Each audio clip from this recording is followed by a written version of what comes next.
Após intermináveis notas de repúdio, alguém com poder de colocar um freio em Jair Bolsonaro fez alguma coisa.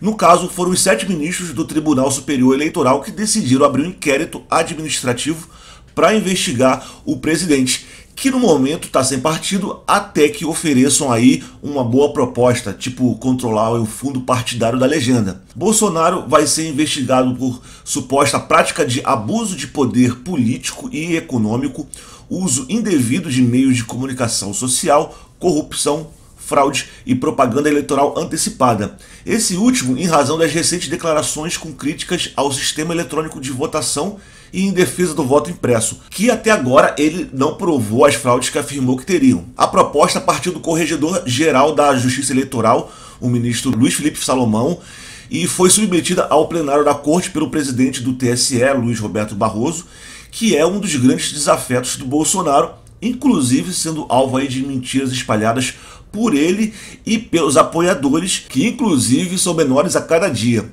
Antes da decisão, o ministro criticou as declarações de Bolsonaro. Barroso disse que a ameaça à realização de eleições é conduta antidemocrática, assim como suprimir direitos fundamentais, incluindo de natureza ambiental, e manchar o debate público com desinformação, mentiras, ódios e teorias conspiratórias. Ele declarou, abre aspas, há coisas erradas acontecendo no país e nós todos precisamos estar atentos. Precisamos das instituições e da sociedade civil, ambas bem alertas. Já superamos ciclos do atraso institucional, mas há retardatários que gostariam de voltar ao passado. E parte dessa estratégia inclui ataque às instituições. E também, por unanimidade, os ministros do TSE aprovaram um pedido a ser dirigido aí ao Supremo Tribunal Federal para que Bolsonaro seja investigado dentro do inquérito das fake news, supervisionado pelo ministro Alexandre de Moraes. Barroso ainda justificou a decisão do TSE de rebater as acusações feitas por Bolsonaro contra as urnas eletrônicas. Na última quinta-feira, durante a transmissão ao vivo para seguidores das redes sociais, transmitida pela TV Brasil, o presidente disse que atualmente a contagem de votos é feita numa sala secreta e que na disputa do ano que vem ela seria feita por quem soltou Lula e tornou elegível, né, ele. Isso nas palavras sem provas de Bolsonaro, claro, né? Apesar de ter prometido apresentar provas de fraude, o presidente admitiu que tinham apenas indícios e mostrou apenas vídeos que circulam há anos na internet com suspeitas já desmentidas pelo TSE. Ele chegou a dizer ainda, não temos provas, que fique bem claro, né? Isso Bolsonaro falou. Barroso disse, abre aspas, aqui no TSE adotamos uma postura de responder com presteza e correção todas as informações falsas divulgadas em relação ao tribunal e em relação ao sistema de votação eletrônica. Produzimos respostas com fatos, provas, conhecimento e ciência, sem adjetivos ou bravatas. Barroso ainda chegou a responder com uma citação de Bolsonaro. Ele disse, a verdade só liberta aos que querem se libertar, aos que preferem se acorrentar à crença de que uma mentira repetida muitas vezes se torna verdade, só podemos esperar que venham a ser iluminados um dia pelo bem. Até lá serão sempre prisioneiros do mal. No discurso, Barroso também voltou a defender o sistema eletrônico de votação e reiterou que a introdução do voto impresso, como defende Bolsonaro, além de não ser um mecanismo seguro para auditar o resultado das eleições, traria de volta riscos da recontagem manual de votos. Ele disse que, além do custo e do impacto ambiental, os votos impressos precisam ser transportados num país que tem roubo de carga, num país que tem milícia e facções criminosas. E o pior de tudo, a ideia de uma recontagem manual de 150 milhões de votos vai levar ao passado de fraude no qual nos libertamos. No início de seu discurso, Barroso disse que as muitas democracias que tem no mundo encontram-se sob pressão. Citou Hungria, Polônia, Turquia, Rússia, Ucrânia, Geórgia, Venezuela, Nicarágua e El Salvador. E afirmou que todos os países em que tem ocorrido uma erosão democrática, não por golpes de Estado, mas conduzida por líderes populares eleitos pelo voto, e que, uma vez no poder, vão desconstruindo, tijolo por tijolo, os pilares da democracia, concentrando poderes no executivo, procurando demonizar a imprensa e colonizar os tribunais. Para ele, é uma receita padrão praticada em diferentes partes do mundo.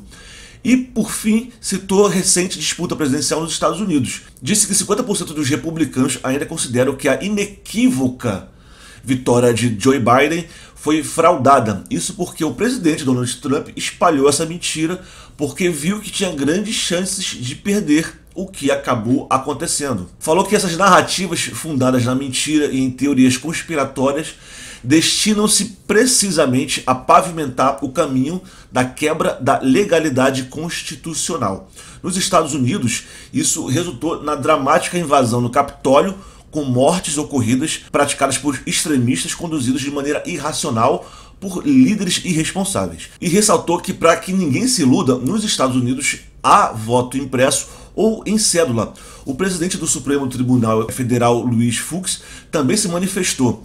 Ele disse nessa segunda-feira, agora dia 2, durante o discurso de abertura do segundo semestre do Poder Judiciário, que o respeito às instituições é necessário para a manutenção da democracia, num discurso com recados indiretos ao presidente Bolsonaro. Dentro do STF, o discurso de Fux é avaliado como um sinal de que Bolsonaro não poderá contar mais com um ministro como uma ponte com a corte. Até o início do mês passado, o presidente do STF adotava uma postura de apaziguamento, tentando convencer o chefe do executivo de que era melhor harmonizar a relação com o judiciário e cessar os ataques. O recado foi passado na reunião entre os dois no dia 12 de julho.